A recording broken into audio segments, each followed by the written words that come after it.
Unlock the secrets of franchising success with the Franchise Life podcast.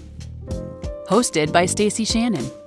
Join us for expert insights, success stories, and practical tips every week. Subscribe now and take your franchise journey to the next level. Hello and welcome to the Franchise Life. Today we are going to focus on funding. And with me, I have Dan Pace from First Financial. Welcome, Dan. Hey, thank you very much. It's a pleasure to be here. Yeah. Okay. So I've worked with you for quite some time. You've helped a number of my clients secure funding. But really, what I'd like to focus on is for anybody that is considering franchise investment to just at a high level understand what their options are and what potential requirements there might be. So Dan, let's just start at the top with the SBA, the Small Business Association. We know that the SBA offers small business loans for businesses, all over the place. So give us just the lowdown on for somebody exploring a small business loan, and let's use a $200,000 investment. What are the requirements and what would that look like for them? Sure. The SBA, I'll give you a little brief history first, then we'll go from there. The SBA, the Small Business Administration, was put in place to help small businesses, to help people, either startups, existing expansions, partner buyouts, acquisitions, buying of real estate. The SBA, was established back in the Eisenhower days. He put that plan in place, and it's been growing and growing ever since then. Billions of dollars every year are backed by the federal government. So the reason you see more and more institutions, banking institutions, lending institutions going and looking at SBA as their funding partner is basically due to that fact that we get that guarantee. There's a 75 to 85% guarantee coming from the SBA and United States Treasury that backs the loans. So the system has multiple programs in it. I mean, we can do anything from our express loan model to a dream loan model to big ticket to, just people that need working capital. We have all different types of programs, but we'll do the 200 is a pretty simplistic. That's what we call the SBA Express Plus. Now, they're all 7A loan models. It's all a 7A, but we like to create names for them. Let me rephrase that. My lovely wife, Cindy, likes to create names, and the SBA is fine with it. That's why we have the Express. We call the Express loan the Express because it's a quick loan model. Those loans can be approved, and that goes up to 150. It's just shy of what you're asking, but I'm going to do the 200 in a second. That Express loan, if it's for a home-based business, service industry type of thing, they can be approved in 2 days and close in less than 10 days. We have some of these models now that are closing in 5 days because they're franchises that we know, we work with. Right now we probably have about 700 franchise brands that we're working with, but there's probably 200 that we know by name. Just like I know you, I can call you and talk to you. I can call them and ask questions. So that Express is a really fast model, very minimal money out of your pocket, 10%. And they're nice, quick, and easy loans. Now, when you go over the 150, we call it the Express Plus. An Express Plus loan, and I have little notes here, so if you see me looking down every once in a while, I apologize. My memorization have left me a little bit. But the Express Plus is that 150 to 350 model. Okay. And believe it or not, there's no difference. If it's 200, 225, 250, 350, they're all fine. They're all in that range. And we're seeing more and more of the franchises, their cost is going up a little bit. If you look at the FDDs from last year to this year as they're coming out, there's a cost increase, and it's mostly in equipment and working capital or vehicles, that type of stuff.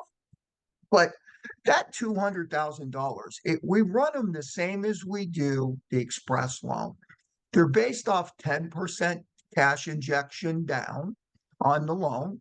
They're 10-year notes with principal plus interest payments. In some cases, just interest only for up to 9 months. It just varies on what the client's looking for. But there's no prepayment penalty. So what that means is they can pay us off. Your client can take the loan and pay us off in a year. We minus all the interest and they're good to go. There's no personal collateral required. So we're not tying up their real estate. We're not putting liens on their stocks, their artwork, cars. We don't want anything. We want them to personally guarantee it. And we move on and we put a lien on the business. Now, to qualify for something like that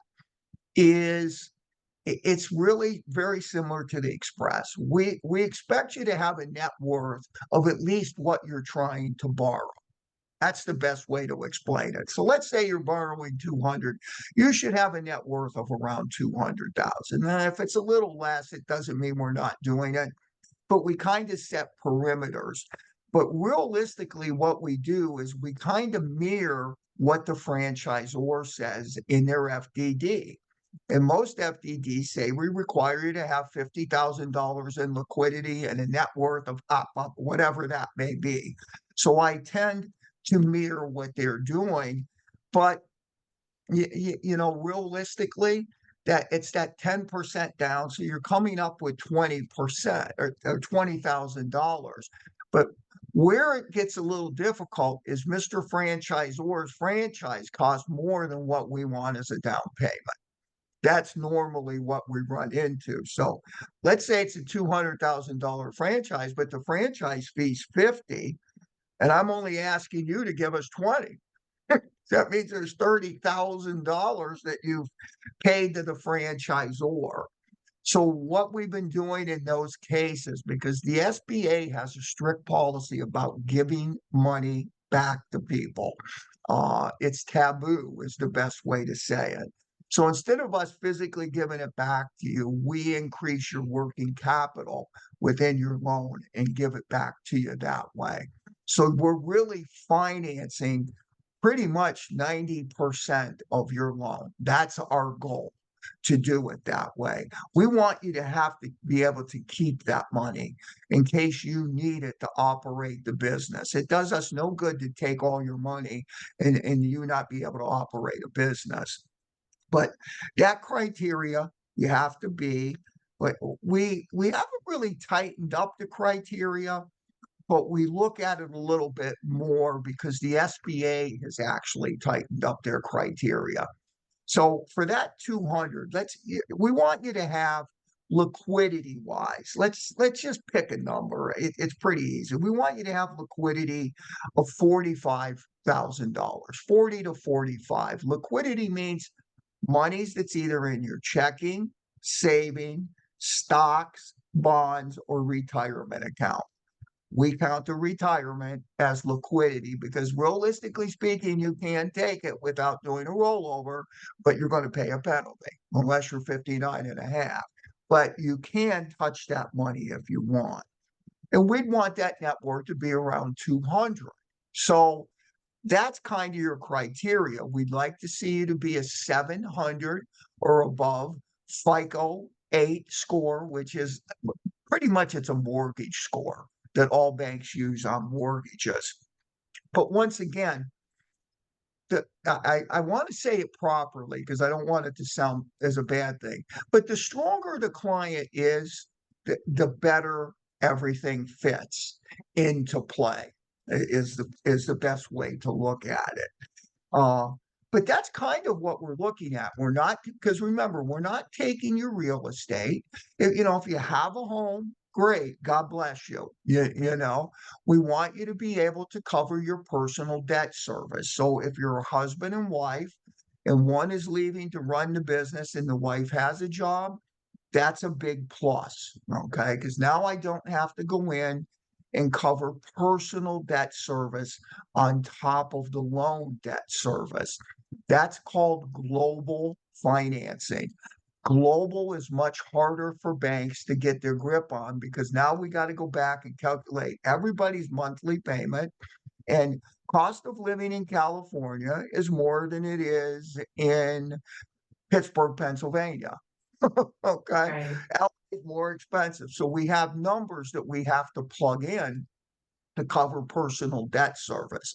So it makes it a little more stressful. Sometimes we have to back in income from the working capital in for a spouse to be able to cover their personal debt service. And basically what that means, Shannon, it's really simplistic. If we run the numbers and their debt service is $90,000 a year and the wife only makes 60, that means I have to add $30,000 in to the projections for the spouse to be able to cover. So he'd actually be taking a salary or she'd be taking a salary, which is completely doable. So those numbers all come into play when you're packaging it. And believe it or not, it doesn't matter if it's 200 or if it's 5 million. It's still the same system that you're using to calculate these things out. But it's not hard to qualify for those $200,000 loans. It realistically is not. So you mentioned 10% cash injection is what your requirement is into the business. Does that change at all depending on whether it's a brick and mortar or a home-based business, or if it's a $500,000 loan versus 200,000? Is it always 10%? Good question. I wish it was. I would like it to be. Our goal is to try to get everybody in with the least amount of down payment. But we have factors that we follow. One is the client's financial strength. Two is the franchise itself. Is it a franchise that's established and has numerous locations open? Is it a franchise that's an emerging brand and has no locations open? We look at it as what we call risk factor. For us to negate the risk is where the down payment really comes into play. So let's say you bring me, I'm not going to mention brands because we're not here to plug brands, but let's say the brand has 100 locations. They're getting in with 10%.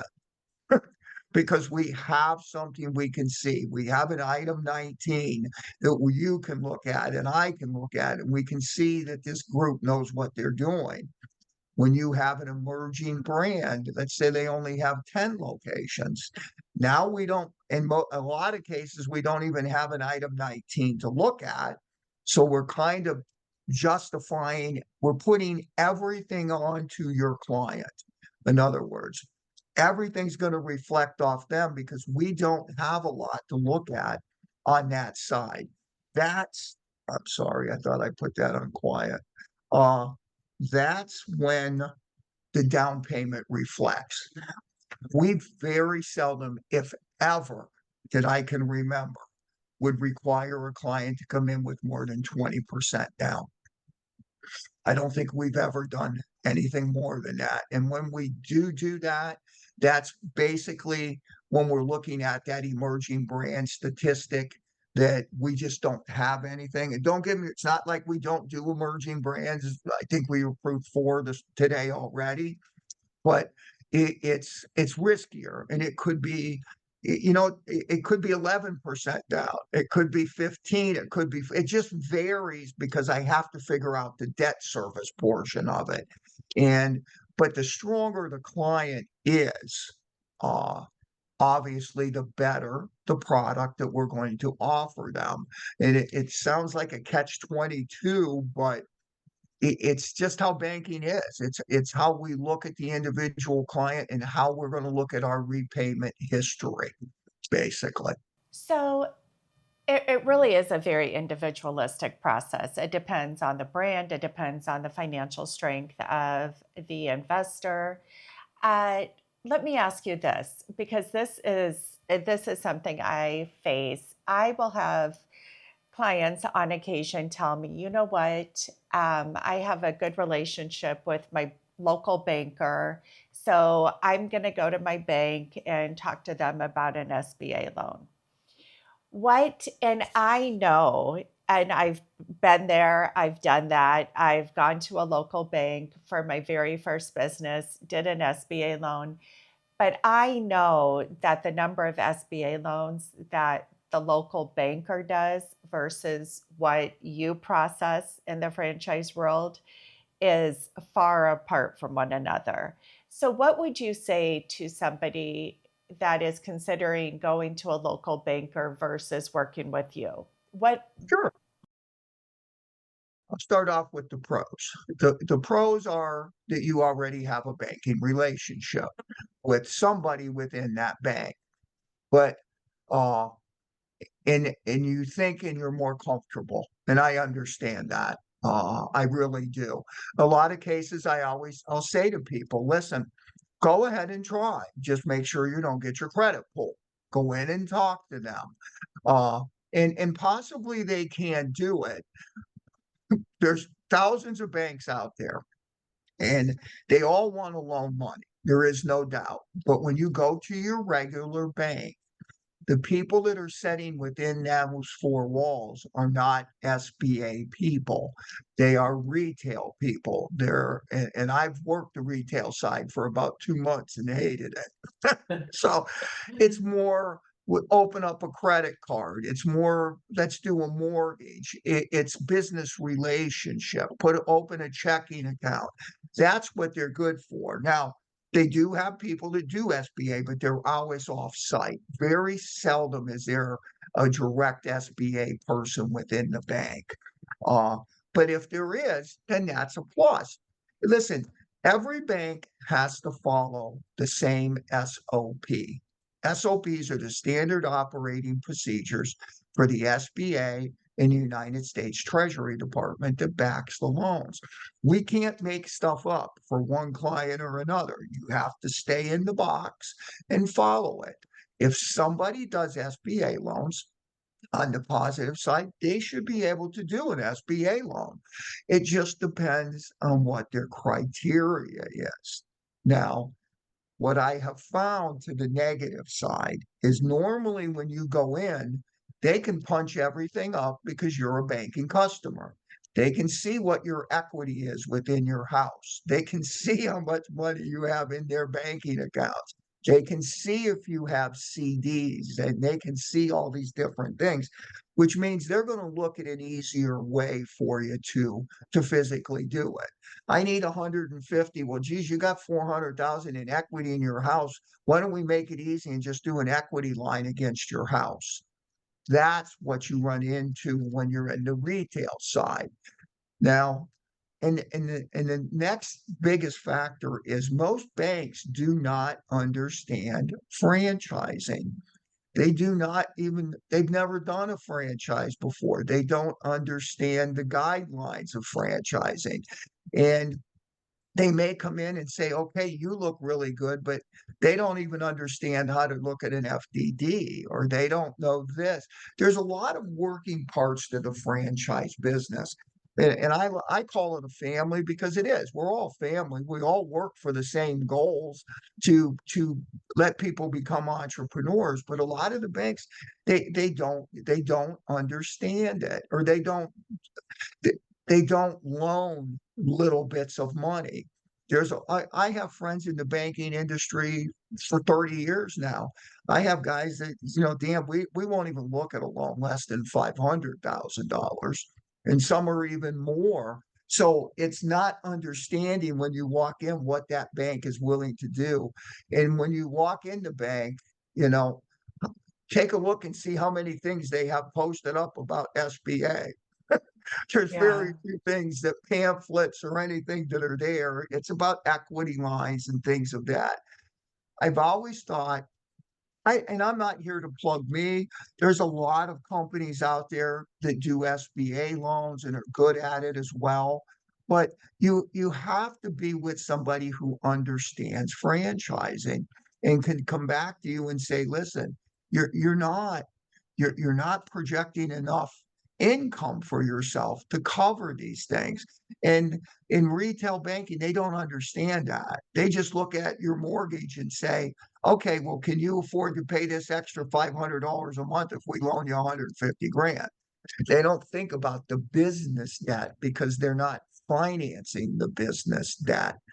But I do, like I said, I do encourage people, if you have a relationship, you might be able to do it. But if not, then you call me. Yeah, and I think that, your point about knowing the franchise industry, I think that's really at the heart of it is I feel like the clients that I've worked with that have worked with a s- finance specialist that lives and breathes franchising, that understands the franchise world and the brands, that their experience has been much smoother than somebody that has opted to go to a local bank, work with somebody that is not an expert in the SBA loans and is not familiar with franchising. It's a much longer and harder path to go the alternative. Yeah, Yeah, they get frustrated and sometimes they back away. exactly. But, well, this is too frustrating for me. This is, when you work with groups like us, we're there to help you through the process, not hinder your process, so to speak. And it just depends on who you work with. I'm a firm believer. When you're doing franchising, you want you as your consultant, you want the person that you like that's helping you find a franchise, right? Then you want Mr. Franchisor to be someone who's on the same page as you, so because you're going into a long-term relationship with them. Thirdly, what do you want? You want a banker who understands that and wants to work as part of that relationship to build and help you build your brand. So what do? You come back and maybe buy another territory. You come back and buy another franchise and you scale your business. And people that don't understand franchising don't even understand what scaling means. Right. So let's talk about the next most popular funding source, which is rollovers. Yes. So give us the lowdown on what a rollover looks like and ultimately means to an investor. Okay. Rollovers, they're not really complex, but it's a different version of using your own funds. So, in other words, let's say you have a retirement account, an IRA account, or a 401k that's from a previous employer, something of that nature. And this is perfectly good with SBA if you use it as a rollover and a loan. Some people do that, or if you just don't want debt service, you are taking your own retirement monies and you are forming what's called a sub C corporation that now owns and operates your business. So let's say you have 150,000 in your retirement account and you don't want a loan. You say, Dan, I just want to take my retirement money and I want to invest that to open up the business. Fine. Our CPA group handles that because it has to be the word compliance. When you do rollovers, compliance is very important. So when you're physically rolling the money over, you're putting it into your sub C corporation that still operates the business. So it's not like the money disappeared, but realistically it has. It's come from your personal and it's went into this business to start the sub C. It has to be monitored on a monthly basis by someone who understands uh, sub-C corporations. In other words, it's got to be facilitated. You have to stay in compliance. Otherwise, you will be penalized and charged fees by the government for taking that money. So compliance is the biggest factor of what they do. And you can have your own accountant do it if he knows rollovers and if he knows sub-C. Otherwise, like my accounting group, they do the monitoring. Other groups that are out there also monitor it for you. By monitoring, I mean they keep you in compliance. You're paying the taxes that are due on the sub-C. You're making sure that you're running the sub-C the right way, and the profits of the business are going back into the sub-C. So what you have to remember is you really don't own the business. Once again, your sub-C owns the business. You're just the managing member of that sub-C. So that entitles you to be able to take what they call fair market salary from the business. There is no real determination on what that is. It could be, depending on the franchise. Yes, we could call other franchisors and say, okay, what's your fair market salary? What do you take? Is it 100? Is it 200? That's how it's set up. The reason most people do the rollovers, there's a few, but the main one is they don't want that service. Two, they just want to use their own personal monies and operate the business that way. If that's the case, then we just flip them to our accounting guys and they do the rollovers. They're very quick. Normally you can form the sub-C and roll out funds, probably longest period of time, about 2 weeks. It just depends on your state and when you want to physically roll the money out, because once you take it out, it can't go back into the retirement account until you physically close that business down. There's some downsides to it, but I'm not going to get into that. We talk about that one-on-one. I would say probably 20% of my business is people that do rollovers. I find it more prominent with two groups. One, the franchise is very minimal. It's 50, 75,000 all in, and they don't want to go through the process. And to be honest with you, I don't blame them. It's a small amount. It's probably not worth it. Okay. The second factor when I see it is on bigger ticket loans. If somebody's buying a big franchise or an acquisition of a resale and they're 500, a million, 2 million, whatever that may be, a lot of those folks don't have a lot of liquidity. Remember, liquidity is that checking, savings, stocks. They have most of their money in their retirement account. So there's only two choices for them. If they're not 59 and a half, they either do the sub-C corporation and roll what we need is the down payment money for the loan out into their sub-C, or they just take the money out and pay the penalties. And then the following year, they would pay income on that money. It's not capital gain. It becomes your income. Right. And we kind of leave it up to the client, but that's what I see. It's just a quick way for you to access your own funds and not have to pay the 10% penalties. You just have to make sure you're using a company that's reputable and can keep you in that compliance mode. But I've seen it. Last year was very popular. So far this year, I don't see it so much, and I think it's kind of based off the market. Let's be honest, if the market's down 20%, you really don't want to be touching your retirement money until the market goes back up, because you've already lost a substantial amount of money. And the only other downside to it is, there's a maintenance fee that you have to pay monthly to keep it in compliance. And the companies charge you money to be able to set all this up. I Right. think it's anywhere from $4,000 to $5,000. That's not my department, but that's usually what the groups charge to do that. And it's a great incentive for people who just, if you got a lot of money sitting there and it's not making you money in your retirement account, or I'll give you a great example. I'm doing one for a guy right now. He's got a 401k setting in a previous employer that's not making him any money. He's got $180,000 setting there. I said, listen, I'd love to do a loan for you, which I still would. I said, but that money's not making you any money. Why don't we just do the rollover and take it out of that and you fund the business that way? He goes, I didn't know I could do that. So I'm explaining what I explained to you in depth to him. And that's probably the best bet for him. My job and my people's job here is to put the client in the best situation they can to become successful. I don't care if it's the rollover. I don't care if it's the loan.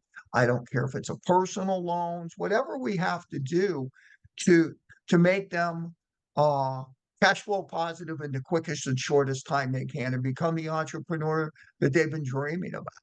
So, Yeah, well, I think at the end of the day, the message is there are options, there's alternatives, but really working with somebody, a professional that understands what those alternatives are and can weigh the pros and cons with you of each of them is really what's important for an investor. So Dan, yeah. Well, Dan, thank you so much for joining me. You really hit, at a very in-depth level on the two options that there are. So as far as, if somebody wants to, I certainly know your contact information, but if somebody wanted to reach out to you, what's the best way for them to do so? I would have them two ways. They could call our 1-800-956-7313. We have staff always here. We have offices here in Fort Lauderdale, where I am, Tampa, and Panama City. We also have offices in Columbus, Ohio. But you can call in. If you want to make it easier, your clients can easily email me directly at dan.pace@ffcash.com. And I guarantee you, one of the things we pride ourselves on is we get back to people promptly. And you know that. You absolutely do. I waste no time because it's a big decision for people. And we normally schedule the first call for anywhere from a half hour to an hour. But if it runs over, we do not rush people. We want everyone to understand what it is. And if it's not me, it's one of my staff. And most of my staff have been with me for 10 or more years. Everyone is a banking person. My wife doesn't like me to tell this, but between all of our staff, we have over 200 years of banking and financing behind us. So it's a lot of years. We have our own CPA on staff. We have our own forensic accountant. So we know how to look at things and figure them out. You don't care if it's a startup, if it's a resale, whatever it is. We're here to help people. And that's my philosophy. Well, you've certainly been a trusted source of mine, and I can certainly attest that your response rate is pretty incredible. Any time of day, any day of the week, you will respond. So That's true. All right. Well, thank you so much for joining me today. For anybody that is interested in learning more about First Financial and different funding options to fund your franchise, we would love to chat with you. Feel free to reach out to myself at Stacie@fusionfranchising.com or Dan Pace. Thank you and have a great day.